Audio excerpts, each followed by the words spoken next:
Now, the death toll in the Boksburg gas tanker explosion has now risen to 40. 3 more people have succumbed to their injuries in the past week. The horrific incident on Christmas Eve left Boksburg residents reeling. A truck got stuck under a low-lying bridge and exploded near the Tambo Memorial Hospital.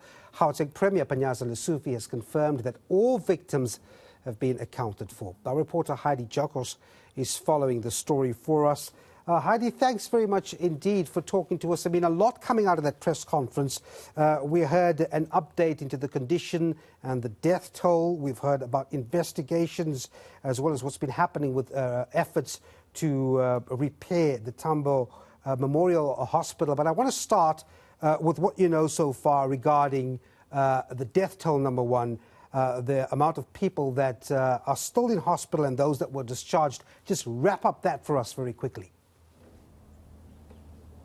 Yes, so I think what's critical here and the bad news coming out of this press briefing is that the death toll has now reached 40 in that gas tanker explosion after that truck got stuck under a low-lying bridge on Christmas Eve.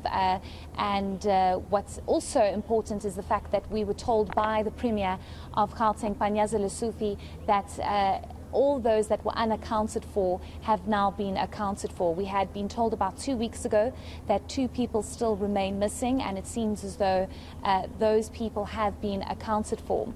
What's important here as well is the fact that we've been told that 5 people still remain critical in hospital. We've asked about the condition of these people, and we've been told that the Premier himself was unable to visit those in hospital because of the severe burn wounds that these patients and these victims face, and they can only hope that they will get better.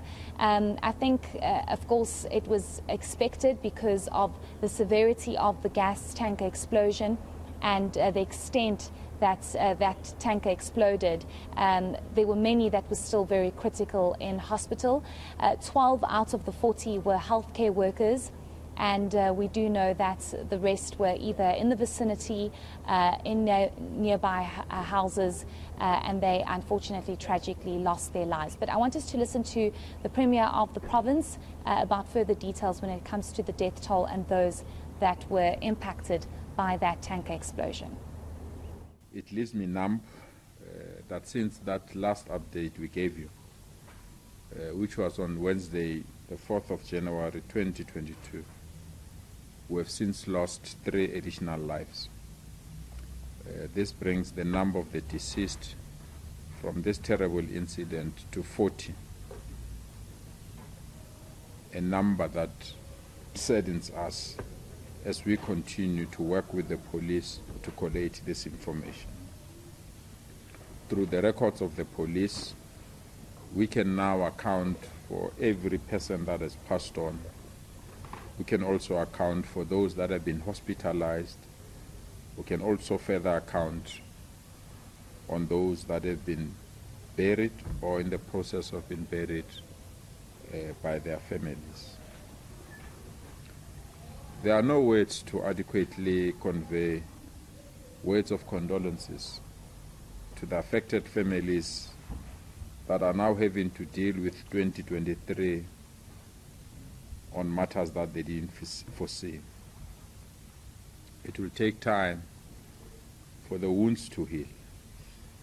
But we are ready as the Gauteng provincial government, together with all components of local government at Ekurhuleni, to walk this painful journey with all the affected families and further assist whichever way we can as government and also institutions of the state. Heidi, I want to move on now to the issue of accountability. I see both the Premier and the Gauteng Police Commissioner, Elias Mawela, fielding questions about how far investigations are going and what the truck driver faces in terms of charges. At one point, we've seen that the NPA dropped the charges against the truck driver. Just bring us up to speed on the entire issue of accountability. Where is that lying? Yes, so that is important to highlight, because the reason for this is we know that the truck driver was arrested on Christmas and he was shortly after released, and we had been expecting him to appear in the Boksburg Magistrate Court, only to be told that the National Prosecuting Authority did not have a docket to prosecute the truck driver or anybody else for that matter. And according to the Provincial Police Commissioner, Elias Mawela, we have been told that investigations are still ongoing. They are, of course, waiting for further reports to try and ascertain exactly what happened. They've so far received 40 witness statements. They are still waiting for a number of outstanding reports, which include post-mortems as well as the fire department reports. And why the fire department reports is so important is because they need to figure out the explosion, they need to figure out the response time.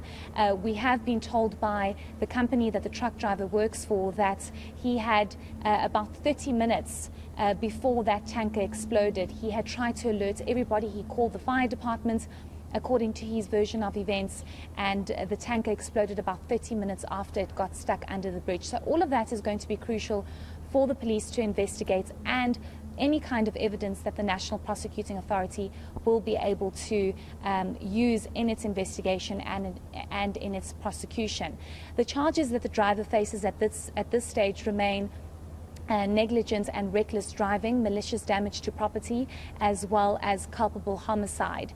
And the police commission is saying that perhaps that might change to murder, but it might only happen at a later stage depending on investigations. And it's going to be crucial to receive sufficient evidence and reports, including from the trucking company that the truck driver works for. So for now, nobody is off the hook. And we do know that the Gauteng government has indicated that no stone will be left unturned. They will investigate till the very end. And when the question was asked who should be held liable and who should take accountability for all of this, the Premier did not want to answer this because he says investigations still are underway, and it's going to be crucial for officials to determine that and not for anybody else.